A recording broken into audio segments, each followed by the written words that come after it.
Karakshalo Agurtala Press Club CPIM ni Bakakti Kaisha Kokthum Banda Shangsa Sakhaw Shani Banda Fai Manjaka CPIM ni Haste Dangfang Partho Kormogano Khaboi Tebukumunira Oshali Banda Partho Kormogar Koknarak Thani Shaka BJP Habang Ponchai Chong Mario Cabinet Botol Lokno Shikri Shokro Clyde nomination Blai withdrawal Clyde Tongmanio Chong Badino Badil Clyde ni Bagai Hasini Lukurok no Koika Aboni Logi Botai Boshaka Haste Ponchai Chong Mario 2024 ni Joto Constitution te Democracy Pilar no Shobai Jaka Dofa by Dofa te Communal Thungrung ni Bagai Lukurokni Nokho Khamshoitongo 10 July Shalmario Ponchayat Chongbari Shakle Jagmani Aboni Sakang 26th May Shalmario voter list Tokormani Finally 8 August Shalmario Ponchayat Chongbari Engnai 606 Gram Ponchayat ni Bishing 6370 Ajok Thayo 35 Ponchayat Shomitini 400 Ajok Thayo Te Atta Hangor Porishodo 116 ta Ajok Thayo Bhotong Nai Finally 12 August Shalmario result Shaklai Jaknai Bebagai voter 12,94,153 Jona Chala voter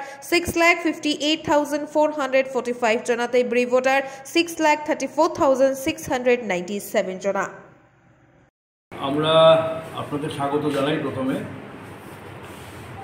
panchayat নির্বাচন 2024 গন্ডাছড়ার যে পরিস্থিতি এই দুটি বিষয়ই আমরা রাজ্যের মানুষের দৃষ্টি আকর্ষণ করতে চাই তো পঞ্চায়েত নির্বাচনের যেটা প্রথম পর্ব যে মনোনয়নপত্র দাখিল করা মনোনয়নপত্র পরীক্ষা করা এই দুটি তো বেসিক ব্যাপার একটা নির্বাচনে তো এই পর্বেই নির্বাচন সম্পূর্ণভাবে প্রহসনে পরিণত হয়েছে 65% আসনে বিরোধীরা প্রার্থী দিতে পারেনি মনোনয়ন জমা দেওয়ার ক্ষেত্রে আর নির্বাচন প্রক্রিয়া যেদিন থেকে শুরু হয়েছে ভোটার লিস্ট প্রকাশ তারপরে এক একটা ব্লক স্তরে রিটার্নিং অফিসাররা তারা সর্বদলীয় মিটিং ডেকেছেন সর্বদলীয় মিটিংগুলিতে ব্লকে ব্লকে বিরোধী নেতৃত্ব আক্রান্ত হয়েছে বিরোধী নেতৃত্বকে ব্লকের ভেতর থেকে টেনে হিসেবে বের করে দেওয়া হয়েছে মিটিং করতে দেওয়া হয়নি আমি সিপিআইএমএল এর রাজ্য সম্পাদক আমি নিজে 11 জুলাই বিডিউর টেপানিয়া ব্লকে মিটিংয়ে গেছি সেখানে আমার উপরে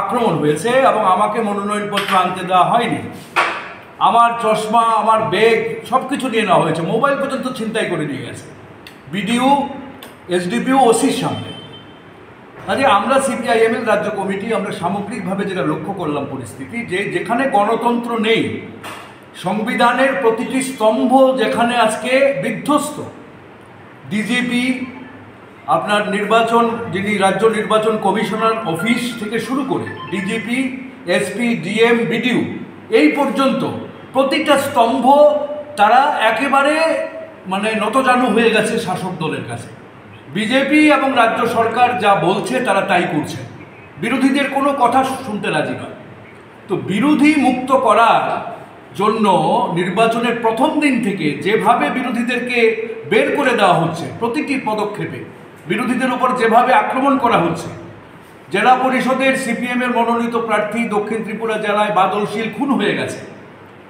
একাধিক বিরোধী নেতৃত্ব যারা আক্রান্ত হয়ে হাসপাতালে ভর্তি আছেন কর্মীরা ভর্তি আছেন জিতেন চৌধুরী বিরোধী দলনেতা তিনি নিজে মনোনয়নপত্র দিতে গেছেন তার দলের লোকদের নিয়ে সাতচান ব্লক নলছর ব্লক আপনার পোয়াংবাড়ি ব্লক সেখানে তার উপরে পাথর নিক্ষেপ করা হয়েছে ইট নিক্ষেপ করা হয়েছে ঠিকভাবে দিতে পারেননি সাতবারের এমএলএ সুদীপ বর্মন তিনি আক্রান্ত হয়েছেন চাপানিয়া ব্লকে কাজে এই নির্বাচন আমরা মনে করি যে যেখানে 35% আসনে এখন টিকে আছে এবং গতকাল যেটা মনোনয়নপত্র পরীক্ষার দিন শেষ হয়েছে সেই গতকাল আরও মনোনয়নপত্র প্রত্যাহার করেছে বিরোধীরা আমি আপনাদের বলছি আমাদের আপনার বাগবাসা পঞ্চায়েত যুবরাজনগর ব্লক আপনার প্রার্থীর নাম হচ্ছে অনিমা পাল সিংহ ওনার স্বামীর নাম টিপু সিংহ তিনি একটা টমটম চালান টুকটুক চালান এই টমটমটাকে ধর্মনগর শহরে আটকে রাখা হয়েছে সিজ করে নিয়েছে বিএমএস যে যদি প্রার্থীপদ প্রত্যাহার না করে তাহলে তাকে তার এই গাড়িটি ই রিক্সাটি দেওয়া হবে না এখন তারা কমপ্লেন করতে যাচ্ছে ডিস্ট্রিক্ট ইলেকশন অফিসার এবং রিটার্নিং অফিসারের কাছে তো এই যেখানে অবস্থা আজকে যারা 30-35% প্রার্থী আছে তারা বাড়িঘরে থাকতে পারছে না তাদের কোনো নিরাপত্তা নেই রাজ্যের উচ্চ আদালত মাননীয় আদালত ডিজিপিকে নির্দেশ দিয়েছে যে প্রার্থীদের নিরাপত্তা দিতে হবে কোথাও প্রার্থীদের কোনো নিরাপত্তা নেই, প্রতিটা বাড়িতে আক্রমণ হচ্ছে।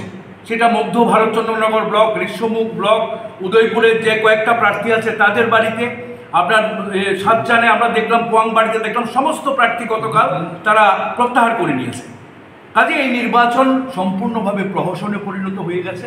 আমরা রাজ্যের মানুষের দৃষ্টি আকর্ষণ করে বলতে চাই যে এই নির্বাচন প্রত্যাখ্যান করুন। বিরোধীদের মুক্ত করার যে নির্বাচন, যেখানে গণতন্ত্র এবং সংবিধান কিছুই নেই, সেই নির্বাচনকে প্রত্যাখ্যান করুন, বয়কট করুন। এই নির্বাচন সিপিআইএমের রাজ্য কমিটি সমগ্র রাজ্যবাসীর কাছে আহ্বান রাখছে যে গণতন্ত্র পুনরুদ্ধার না হলে, গণতন্ত্র রক্ষা করতে না পারলে এই নির্বাচন কোনোভাবেই, গ্রামীণ সরকারের এই নির্বাচন কোনোভাবেই বিজেপি করতে দেবে না। এটাই তাদের অবস্থান, তারা এটাই করছে, কিছুই তারা তোয়াক্কা করছে না। কাজে এই পরিপ্রেক্ষিতে নির্বাচন প্রত্যাখ্যান করার, বয়কট করার কথা আমরা বলছি। এবং গন্ডাছড়ার পরিস্থিতিও সেটাই বলছে যে কমপ্লিট ললেসনেস, কোথাও কোনো আইন নেই, আইনের শাসন নেই। সেই আনন্দ মেলা যেখানে মারামারি হয়েছে, কলেজ পড়ুয়া যুবক যিনি খুন হয়ে গেছেন এই কারণে, এখানে প্রশাসনই দায়ী তার জন্য। এবং তারপরে 12 এবং 13 জুলাই যে ঘটনা গন্ডাছড়াতে ঘটেছে, যেভাবে 150-র উপরে পরিবার, তাদের দোকানপাট, তাদের বাড়িঘর জ্বালিয়ে দেওয়া হয়েছে 5টা গ্রামে, পুলিশের সামনে, প্রশাসনের সামনে। প্রশাসন কোনো ভূমিকা নেয়নি। কাজে এই যে আইনের শাসন সম্পূর্ণভাবে ভেঙে পড়েছে, এই অবস্থায় গতকালকে থেকে বিরোধী দলের নেতৃত্বরা যাওয়ার চেষ্টা করেছেন, বিরোধী দলনেতা যাওয়ার চেষ্টা করেছেন, তাদেরকে আটকে দেওয়া হয়েছে। আগরতলা থেকে চক্রান্ত করে, ষড়যন্ত্র করে আটকে দেওয়া হচ্ছে, বিরোধীরা যেতে পারছে না। এই যেখানে পরিস্থিতি, আমরা বলছি যে গন্ডাছড়ার এই পরিস্থিতিতে জাতি উপজাতি সম্প্রীতির সামনে সবচাইতে বড় চ্যালেঞ্জ উপস্থাপিত হয়েছে। সাম্প্রদায়িক রাজনীতি আজকে ভারতবর্ষের সামনে, এবং আমাদের শুধু মণিপুর নয়, ত্রিপুরাও আজকে সমানভাবে গন্ডাছড়া এই পরিস্থিতির জন্ম দিয়েছে যে একটা জাতিগত একটা বিভাজনের জায়গার জন্ম দিয়েছে, এবং তার জন্য বিজেপি দায়ী। আজকে বিজেপি আরএসএস এর দলের মধ্যে এই রাজ্যের সমস্ত সাম্প্রদায়িক শক্তি, উগ্র জাতীয়তাবাদী শক্তি তাতে ভিড় করেছে, তাদের মধ্যে আশ্রয় নিয়েছে। এবং তার ফলে এই রাজনীতির ফলেই কিন্তু আজকে গন্ডাছড়া জ্বলছে। আমরা সিপিআইএমএল জানেন আপনারা, গত 18 লোকসভা নির্বাচনে আমাদের 2জন এমপি জিতেছে বিহার থেকে। আমরা ডিটেল রিপোর্ট পাঠিয়েছি। এবং এবারের এই বাজেট অধিবেশন যেটা গতকাল থেকে শুরু হয়েছে, এই বাজেট অধিবেশনে ত্রিপুরা প্রসঙ্গ উঠবে। ত্রিপুরার এই গণতন্ত্র বিপন্ন, সংবিধান বিপন্নের এই প্রশ্নটা উঠবে। আমরা রাজ্যবাসীর কাছে আপনাদের মাধ্যমে বলতে চাই যে যেখানে আজকে বিরোধীরা সবচেয়ে শক্তিশালী সংসদের ভেতরে, সেখানে মণিপুর নয়, ত্রিপুরাও জ্বলছে মণিপুরের পাশাপাশি। আজকে ত্রিপুরার এই গণতন্ত্রের দাবিতে, সংবিধান রক্ষার জন্য ত্রিপুরার এই লড়াইটা সংসদের ভেতরে এবং এই রাজ্যে ঐক্যবদ্ধ করতে হবে। আমরা দুর্ভাগ্যের সাথে বলছি যে এবারের এই নির্বাচনে, লোকসভা নির্বাচনের পরে ইন্ডিয়া জোট শরিক দলগুলো আলাদাভাবে লড়েছে এই পঞ্চায়েত নির্বাচন। আমরা চেষ্টা করেছি, দিতে গেছে মাননীয় সুদীপ রায় বর্মন, জিতেন্দ্র চৌধুরী, সেখানে কিন্তু বিভিন্ন দলের প্রার্থীরা আছে, এক দলের প্রার্থীরা নয়।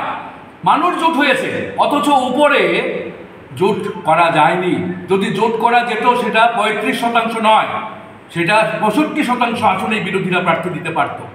আজকে আমরা মনে করি সংবিধান রক্ষার লড়াই, গণতন্ত্র রক্ষার লড়াইয়ে আজকে ঐক্যবদ্ধ থাকাটা এবং ইন্ডিয়া জোটকে শক্তিশালী করাটা, এটা যেমন সারা ভারতের জরুরি, সেটা ত্রিপুরা রাজ্যেও জরুরি।